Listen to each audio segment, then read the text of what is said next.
ಗುರುಗಳಿಗೆ ಸಂಘದಿಂದ ಸಾಲ ತೆಗೆದವರು ಈ ಭಾಗದಲ್ಲಿ ಜಾಸ್ತಿ ಜನ ಇದ್ದಾರೆ. ಅದರಲ್ಲಿ ನಿರಾಶ್ರಿತರಾದವರೇ ತುಂಬಾ ಜನ ಇದ್ದಾರೆ. ಅವರಿಗೆ ಈ ಸಂದರ್ಭದಲ್ಲಿ ದುಡಿತಾ ಇಲ್ಲ. ಅವರಿಗೆ ನಾವು ಸಾಲ ಕೊಟ್ಟಿಲ್ಲ, ಬ್ಯಾಂಕಿಂದ ಸಾಲ ಕೊಡಿಸಿದಾಗ ಬ್ಯಾಂಕಿನವ್ರದ್ದು ಕೇಳಬೇಕು. ಯಾಕಂದರೆ ನಾವು ಸಾಲ ಕೊಟ್ಟಿಲ್ಲ, ನಾವು ಏನಿದ್ರು ಕೊಡೋದು ಬ್ಯಾಂಕಿನಿಂದಲೇ ಕೊಡಿಸೋದಲ್ಲ, ನಾವು ಗ್ಯಾರಂಟಿ ಇಲ್ಲದ ಬೇರೆ ಏನು ಮಾಡೋದಿಲ್ಲ. ಅವರು ಕೇಳಿ ಏನಾದ್ರು ಸಾಧ್ಯ ಇದ್ದರೆ ಮಾಡ್ತೇವೆ. ಇಲ್ಲ, ಧರ್ಮಸ್ಥಳ ಸಂಘದಿಂದ ಸಾಲನ ಕೊಟ್ಟಿದ್ದಾರೆ. ಅವರಿಗೆ ನೀವು ಪತ್ರಿಕೆಯವರಿಗಾಗಲೇ ಪ್ರಶ್ನೆ ಮಾಡಿದ್ದೀರಿ, ನಿಮ್ಮದಿನ ಧರ್ಮಸ್ಥಳ ಸಂಘದ ಏನಾದರೂ ಸಾಲನ ಮನ್ನಾ ಮಾಡ್ತೀರಾ ಇಲ್ಲೋ, ಅದ್ರ ಬಡ್ಡಿ ಗಿಡ್ಡಿಯನ್ನು ಕಮ್ಮಿ ಮಾಡ್ತೀರಾ ಕೇಳಿದ್ರೆ ಅದು ನಮ್ಮ ಸಂಘದ ಸಾಲ ಅಲ್ಲ, ಅದು ನಮ್ಮ ಹೊರತುಪಡಿಸಿ ಅಂತ ಹೇಳ್ತಾರೆ. ಒಬ್ಬ ಧರ್ಮದರ್ಶಿಗಳು ಇಂಥ ಸ್ಥಳಕ್ಕೆ ಬಂದು ಈ ಥರ ಒಂದು ಹೇಳಿಕೆ ಕೊಡೋದು ನಾನು ವಿರೋಧ ಅನಿಸುತ್ತೆ. ಯಾಕೆ ಕೇಳಿದ್ರೆ ಇವತ್ತು ಇಲ್ಲಿಯ ಸ್ಥಳ ವೀಕ್ಷಣೆಯನ್ನು ಮಾಡಿದ್ದಾರೆ, ಇಲ್ಲಿಯ ಸ್ಥಿತಿಗತಿಗಳನ್ನು ನೋಡ್ಕೊಂಡಿದ್ದಾರೆ. ಇಂಥ ಸಮಯದಲ್ಲೂ ಕೂಡ ಅವರು ಈ ನಮ್ಮದು ಸಾಲ ಮನ್ನಾ, ನಾನು ಸಾಲ ಕೊಟ್ಟಂಥದ್ದನ್ನು ಮನ್ನಾ ಮಾಡ್ತೇನೆ, ಇಲ್ಲವೇ ನಿಮ್ಮ ಸಂಘಕ್ಕೆ ನಿಮಗೆ ಒಬ್ಬೊಬ್ಬರ ಪರಿಹಾರ ಅಂತೇಳಿ ಇಂತಿಷ್ಟು ಅಮೌಂಟನ್ನು ಕೊಡ್ತೇನೆ ಅನ್ನುವಂಥ ರೀತಿಯಲ್ಲಾದರೂ ಒಂದು ಹೇಳಿಕೆಯನ್ನು ಕೊಡಬೇಕಿತ್ತು. ಅಂಥ ಹೇಳಿಕೆ ಕೊಡದೇ ಇರೋದೇ ದುರಾದೃಷ್ಟಕರ ಅನ್ನುವಂಥ ನನ್ನ ಹೇಳಿಕೆಯನ್ನು ಅನ್ನಿಸ್ತೇನೆ ನನಗೆ. ಯಾಕೆಂದರೆ ಇವರೊಬ್ಬರು ಧರ್ಮಸ್ಥಳ ಸಂಘದ ಧರ್ಮದರ್ಶಿಗಳಾಗಿ ಅವರ ಸಂಘದಿಂದ ಸಾಲವನ್ನು ಕೊಡ್ತಾ ಇದ್ದು, ಸಂಘದಿಂದ ಸಾಲ ಕೊಟ್ಟು ಅದಕ್ಕೆ ಜನರಿಂದ ಬಡ್ಡಿಯನ್ನು ತಗೊಳ್ತಾ ಇದ್ದಾರೆ. ಅಂಥ ರೀತಿಯಲ್ಲಿ ಬಡ್ಡಿನಾದರೂ ನಮಗೆ ಬಿಟ್ಟು ನಿಮಗೆ ನಾನು ಬಿಡ್ತೇನೆ, ಒಂದು 2 ವರ್ಷದ ಬಡ್ಡಿಯನ್ನು ಬಿಡ್ತೇನೆ, ಇಲ್ಲೇ ನಿಮ್ಮ ಮನೆ ಕಟ್ಟಲಿಕ್ಕೆ ನಾನು ಒಂದು ಇಂತಿಷ್ಟು ಹಣನ ಕೊಡ್ತೇನೆ ಅನ್ನುವಂಥ ಮಾತನ್ನು ಅವ್ರು ಹೇಳಬೇಕಿತ್ತು. ಅವರ ಮನಸ್ಸಲ್ಲಿ ಆ ರೀತಿ ಇಲ್ಲ ಅನ್ನುವಂಥ ನನಗೆ ತೋರಿಸ್ತದೆ. ಭೇಟಿ ಒಂದು ನಂಬಿಕೆ ವಸ್ತಾಯ್ತು ಅಂತ ಅವರು ಭೇಟಿಯನ್ನು ಇಲ್ಲಿ ಬರಲೇಬಾರಬಾರ್ದಿತ್ತು. ಯಾಕೆ ಕೇಳಿದ್ರೆ ಸುಮ್ಮನೆ ಇದನ್ನು ನೋಡ್ಕೊಂಡು ಹೋಗಲಿಕ್ಕೆ ಯಾವುದೇ ಒಂದು ರಾಜಕೀಯದವರು ಇಲ್ಲವೇ ಯಾವುದೇ ಒಂದು ಧರ್ಮದರ್ಶಿಗಳು ಬಂದು ಸುಮ್ಮನೆ ನೋಡ್ಕೊಂಡು ಹೋಗಲಿಕ್ಕೆ ಬರೋದು ಬೇಡ. ಅದರಿಂದ ನಮ್ಮ ಜನರಿಗೆ ಹೆಲ್ಪ್ ಆಗಬೇಕು ಬಿಟ್ಟು ಜನರಿಗೆ ಒಂದು ಸಹಾಯ ಆಗಬೇಕು ಅನ್ನೋ ದೃಷ್ಟಿಯಿಂದ ಅವ್ರು ಬರಬೇಕು. ಇವತ್ತು ನಮ್ಮ ದುರಾದೃಷ್ಟ ಏನು ಕೇಳಿದ್ರೆ ಚುನಾವಣೆ ಹತ್ತಿರದಲ್ಲಿ ಇರಲಿಲ್ಲ. ಅಕಸ್ಮಾತ್ ಚುನಾವಣೆ ಹತ್ತಿರದಲ್ಲಿ ಇದ್ದರೆ ಎಲ್ಲ ಇಲ್ಲಿ ನಡೆದಂಥ ಎಲ್ಲ ರಾಜಕೀಯ ಪುಡಾರಿಗಳು MLA ಗಳಾಗುವಂಥವರು ಇಲ್ಲ ಮಿನಿಸ್ಟರ್ಗಳಾಗುವಂಥವರು ಎಲ್ಲ ರಾಜಕೀಯ ಜಿಲ್ಲೆಯ ಎಲ್ಲ ರಾಜ್ಯದ ರಾಜಕಾರಣಿಗಳು ಇಲ್ಲೇ ಇರ್ತಿದ್ರು, ಇವರಿಗೆ ತುಂಬ ಸಹಾಯ ಮಾಡ್ತಿದ್ರು, ಮನೆ ಕಟ್ಟಲಿಕ್ಕೆ ವ್ಯವಸ್ಥೆನೂ ಮಾಡ್ತಿದ್ರು. ದುರಾದೃಷ್ಟ ಏನು ಕೇಳಿದ್ರೆ ಇಲೆಕ್ಷನ್ ಹತ್ತಿರದಲ್ಲಿ ಇಲ್ಲ ಅನ್ನೋದೇ ನಮ್ಮದು ದುರಾದೃಷ್ಟ. ಮನೆ ಕಟ್ಕೊಡ್ತಿದ್ರು ಅವರು ಎಷ್ಟು ನಿಲ್ಲಿಸ್ತಿದ್ರಲ್ಲ. ನಾನು ಏನಂತ ಕೇಳಿದ್ರೆ ಅಕಸ್ಮಾತ್ ಆಗಿ ಇಲೆಕ್ಷನ್ ಇದ್ದರೆ ನಾನು ಮನೆ ಕಟ್ಕೊಡ್ತೇನೆ, ನಾನು ಇಂತಿಂತ ಕೊಡ್ತಿದ್ದೇನೆ ಅಂತ ಸ್ವಲ್ಪ ಬಡವರಿಗೆ ಸಹಾಯ ಆಗ್ತಿತ್ತು, ಹೆಲ್ಪ್ ಆಗ್ತಿತ್ತು. ಯಾಕೆಂದರೆ ಮನೆಯವರು ಈಗ ಇಲೆಕ್ಷನ್ ಇದೆ ಅಂತ ಖಂಡಿತವಾಗಿ ಬರ್ತಿದ್ರು. ನಮ್ಮ ದುರಾದೃಷ್ಟ ಇಲೆಕ್ಷನ್ ಇಲ್ಲಲ್ಲ. ಹಾಗೇನಾದರೂ ಇಲೆಕ್ಷನ್ ಇದೆ ಅಂತ ಬಂದು ನಾನು ಇಲ್ಲಿ ಮನೆ ಕಟ್ಕೊಡ್ತೇನೆ, ಇಲ್ಲ ನಿಮಗೆ ಮನೆಗೆ ಇಂತಿಷ್ಟು ಹಣ ಕೊಡ್ತೇನೆ, ನಿಮ್ಮ ಓಟ್ ಎಷ್ಟಿದೆ, ನಿಮ್ಮ ಜನರು ಎಷ್ಟು ಇಲ್ಲಿ ಹಾಳಾಗಿದ್ದಾರೆ, ಎಷ್ಟು ಜನರಿಗೆ ಅವ್ಯವಸ್ಥೆ ಆಗಿದೆ ಅಂತ ಹೇಳಿ ಅವರಿಗೊಂದು ಬೆಂಬಲಿತವಾಗಿ ಎಲ್ಲ ಪಕ್ಷದವರು ಕೊಡ್ತಿದ್ರು. ಆವಾಗ ಇವರಿಗೊಂದು ಹೆಲ್ಪ್ ಆಗ್ತಿತ್ತು ಅಂತ.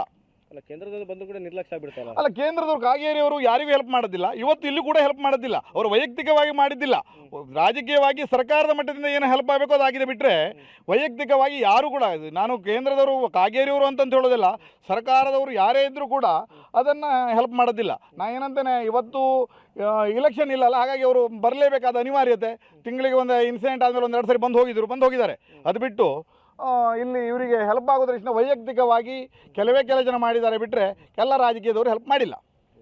ಈಗ ಹೆಗಡೆಯವರು ಬಂದು ಕೂಡ ಪ್ರಯೋಜನ ಆಗಿದೆ. ಹೆಗಡೆಯವರು ಬಂದು ನಮಗೆ ಏನು ಪ್ರಯೋಜನ ಇಲ್ಲ ಅಂತೇಳಿ ಯಾಕೆ ನಮಗೆ ಅನಿಸ್ತದಲ್ಲ. ಅವ್ರು ಬಂದು ಏನು ಮಾಡಬೇಕಿತ್ತು, ನಾವು ಸ್ಥಳ ವೀಕ್ಷಣೆ ಮಾಡಿ ಇಲ್ಲಿಯ ಪರಿಸ್ಥಿತಿ ಎಲ್ಲವನ್ನು ಪರಿಸ್ಥಿತಿಯನ್ನು ನೋಡಿ ಆಲೋಚಿಸಿ ಅವರಿಗೆ ಸಾಧ್ಯ ಆದರೆ ನಮ್ಮಿಂದ ಏನಾಗುತ್ತೋ ಆ ಹೆಲ್ಪನ್ನು ಅವ್ರು ಮಾಡಬೇಕಿತ್ತು. ಇಲ್ಲವೇ ಅವರು ಕೊಟ್ಟಂಥ ಸಾಲಗಳೇನಾದ್ರು ಇದ್ದರೆ ಆ ಸಾಲದಲ್ಲಿ ನಾನು ನಿಮಗೆ ಬಡ್ಡಿಯನ್ನು ಬಿಡ್ತೇನೆ ಅನ್ನುವಂಥ ಒಂದು ಆಶ್ವಾಸನೆಯನ್ನು ಕೊಡಬೇಕಿತ್ತು. ಅದು ಜನರಿಗೆ ಸ್ವಲ್ಪ ಖುಷಿ ಆಗ್ತಿತ್ತು, ಸ್ವಲ್ಪ ಹೆಲ್ಪ್ ಆಗ್ತಿತ್ತು.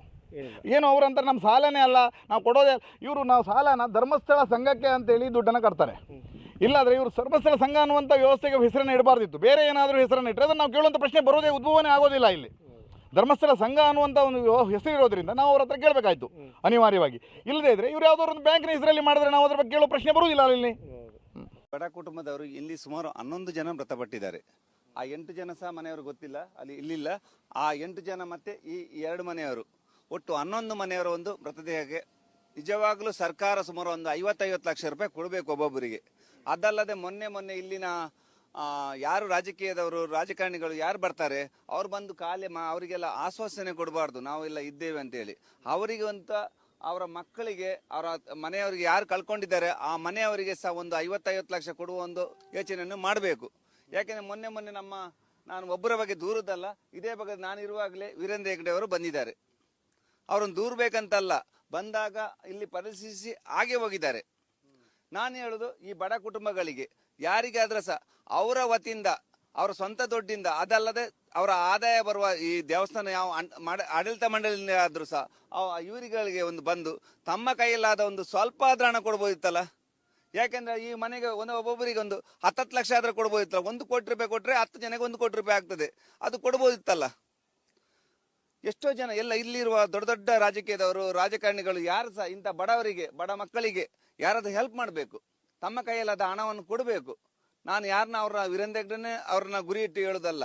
ಅವ್ರು ಬಂದ ಲೆಕ್ಕದಲ್ಲಿ ಅವ್ರು ಬಂದ ಇಲ್ಲಿ ನಾನು ನೋಡ್ತಾ ಇದ್ದೆ, ಆದ್ರೆ ಇಲ್ಲಿ ಕೆಲಸ ಮಾಡ್ತಿದ್ದೆ, ಆ ದಿನನೂ ಅವ್ರು ಬಂದಿದ್ದಾರೆ. ಬಂದಾಗ ನಾನು ಪ್ರತಿಯೊಂದು ಈ ಹೆಣ್ಣು ಮಕ್ಕಳಿಗಾಗ್ಲಿ ಇಲ್ಲಿ ಕಳ್ಕೊಂಡ ಮನೆಯವರಿಗೆ ಒಂದು 10 ಲಕ್ಷ ರೂಪಾಯಿ ಕೊಟ್ಟಿದ್ರೆ ಏನು ಬೇಜಾರಿಲ್ಲ, ಕೊಡ್ಬೋದಿತ್ತು. ಅದು ಹೇಳಿದ್ರೆ ಏನೋ ಇವರು ಬ್ಯಾಂಕಿನ ವಿಷಯ ಮಾತಾಡಿದ್ರು, ಹಣದ ವಿಷಯ ನಾನು ವಿಡಿಯೋದಲ್ಲಿ ನೋಡಿದೆ, ಅದು ಬ್ಯಾಂಕಲ್ಲಿ ನೋಡ್ಕೊಳ್ಳಿ ಅಂತ. ಬ್ಯಾಂಕ್ ಇದಲ್ಲ, ತಮ್ಮ ಕೈಯಲ್ಲಿಂದ ಆದಾಯದಿಂದ ದುಡ್ಡು ಹಣದಾದ್ರೂ ಕೊಡ್ಬೋದು. ಅದಿಲ್ಲದ್ರೆ ದೇವಸ್ಥಾನಕ್ಕೆ ಬಂದ ಹಣದಲ್ಲಿ ಯಾವ್ದಾದ್ರು ಟ್ರಸ್ಟ್ನ ವತಿಯಿಂದ ಇಲ್ಲಿರುವ ಪ್ರತಿಯೊಂದು 11 ಮನೆಗಳಿಗೆ ಒಂದು 10 ಲಕ್ಷ ಕೊಡ್ಬೋದಿತ್ತಲ್ಲ. ಹಣವೇ ಮುಖ್ಯ ಅಲ್ಲ, ಹಣ ಮನೆ ಕಟ್ಟಲಿಕ್ಕೆ ಬೇರೆ ಕಡೆ ಆದ್ರೆ ವ್ಯವಸ್ಥೆ ಆಗ್ತಿದೆ. 10 ಲಕ್ಷ ದುಡ್ಡಿದ್ರೆ ಮಾತ್ರ ಈಗ ಪ್ರಪಂಚ ಇದೆ. ಈ ಮಕ್ಕಳಿಗೆ ಏನ್ ಮಾಡ್ತಾರೆ, ಈಗ ತಂದೆ ತಾಯಿ ಕಳ್ಕೊಂಡ್ರೆ ಏನ್ ಮಾಡ್ತಾರೆ? ಅವ್ರ ಮನೇಲಿ ಒಂದು ಲೊಕೇಶನ್ ಅಂತ ಇಲ್ಲ, ಮತ್ತೆ ಒಂದು ಮನೇಲಿ 4-5 ಜನ ಕಳ್ಕೊಂಡಿದ್ದಾರೆ. ಅವ್ರ ಸಂಬಂಧಿಕರು ಎಷ್ಟು ರೋದನ ಪಡ್ತಾ ಇದ್ದಾರೆ. ಅವರಿಗೋಸ್ಕರ ಒಂದು ಕೂತ್ಕೊಳ್ಳಿಕ್ಕೆ ಒಂದಾದ್ರೂ ಮನೆ ಕಟ್ಕೊಳ್ಳಿಕ್ಕೆ ಆದ್ರೂ ಆಗ್ತದೆ. ಅದರಿಂದ ನನಗೆ ಈ ದುಃಖದಿಂದ ಈ 2 ಮನೆಗಳಿಗೆ ನನ್ನ ಹತ್ರ ಆಗುವ ಒಂದು ಸಮಯ ಅಂದ್ರೆ ಹೆಚ್ಚಿಗೆ ಹಣ ಕೊಡ್ಲಿಕ್ಕೆ ನನ್ನ ಹತ್ರ ಆಗಲ್ಲ. ನಾನು ಕೇವಲ ಒಂದು ಚಿಕ್ಕ ಅಮೌಂಟ್ ಅನ್ನು 2 ಮನೆಗೆ ನಾನು ಒಂದು 10 ಸಾವಿರ ರೂಪಾಯಿ ಕೊಡ್ತಾ ಇದ್ದೀನಿ. ಯಾಕೆಂದ್ರೆ ನಾನು ದುಡ್ದದ್ದು, ಯಾಕೆಂದ್ರೆ ಟ್ಯಾಂಕರ್ ಅಲ್ಲಿ ನೀರು ಹಾಕಿ ದುಡ್ದ ಹಣ, ಯಾಕೆಂದ್ರೆ ಬೇಜಾರಾಗ್ತದೆ ಈ ಮನೆಯವರು ನೋಡುವಾಗ. ಇದನ್ನು ನೋಡಿ ಆದ್ರೂ ದೊಡ್ಡ ದೊಡ್ಡ ರಾಜಕೀಯದವರು ಬಂದು ಈ ಬಡ 10-11 ಮನೆಗಳು ಸಹ ಸ್ವಲ್ಪ ಸ್ವಲ್ಪ ಆದ್ರೂ ಹಣ ಕೊಡಿ ಅಂತ ನಾನು ನಿಮ್ಮಲ್ಲಿ ಕೈ ಮುಗಿದು ಕೇಳ್ಕೊಳ್ತಾ ಇದ್ದೇನೆ. ನೋಡಿ